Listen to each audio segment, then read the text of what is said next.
Very good morning, all. Today's lecture we are going to see the pin diagram of 8051. So we all know that the pin diagram 8051 consists of 40 pins.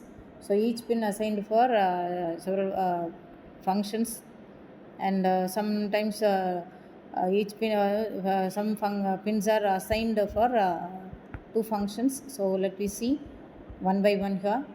So pin number 1 to 8 assigned for port 1, and it does not serve any other functions. It is internally pulled up bidirectional IO port. And pin number 9 is a reset pin, which is used to reset the microcontroller to its initial values. And pin number 10 to 17 known as the port 3 and serves some functions like interrupt timer, interrupt controller and timer signals and control signals and serial communications like RXT, TXT. And for pin number 18 and 19 used for interfacing an external crystal to get the system clock.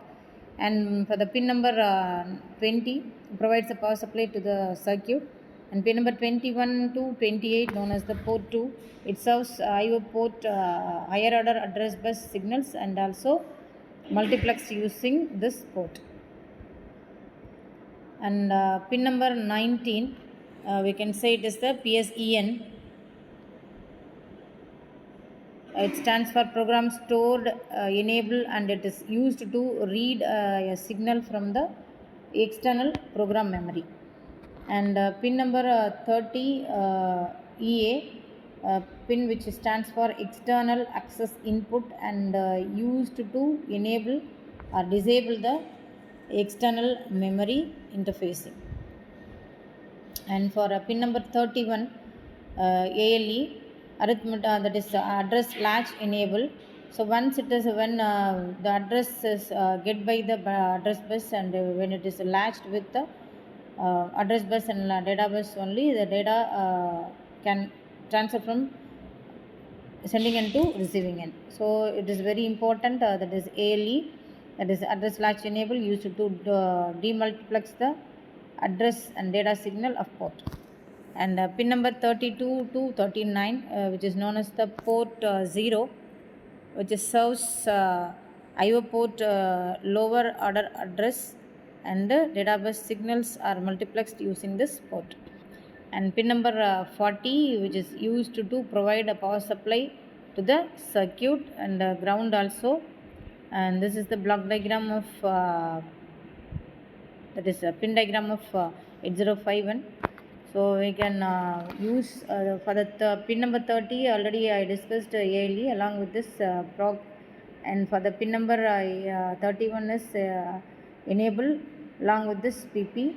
And for pin number 32 to 40 that is 39 addressable for higher order address. And pin number 20 that is 21 to 28 assigned for the lower order address bus, that is A8 to pin number 32 to 39 assigned for lower order address bus, and 21 to 28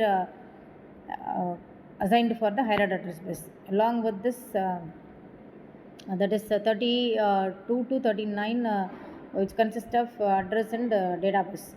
So D0 to D7 we can say it is the 8-bit register which consists.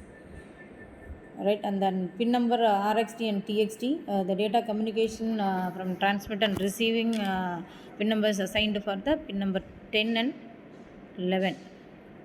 And INT0 and INT1 that is the external interrupts which is received by the microprocessor in the pin number 12 and 13 being a lower order, then it is recognized the interrupts are coming from the outer word to the microprocessor.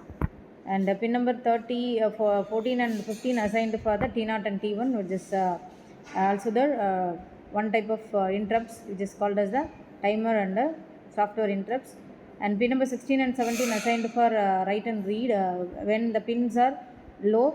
For example, pin number 16 is low, then we can microprocessor recognize the data comes from wherever it is going to write it in the memory or wherever it is assigned for, through the instructions. So these are the pin diagram explanation, which consists of 40 pins.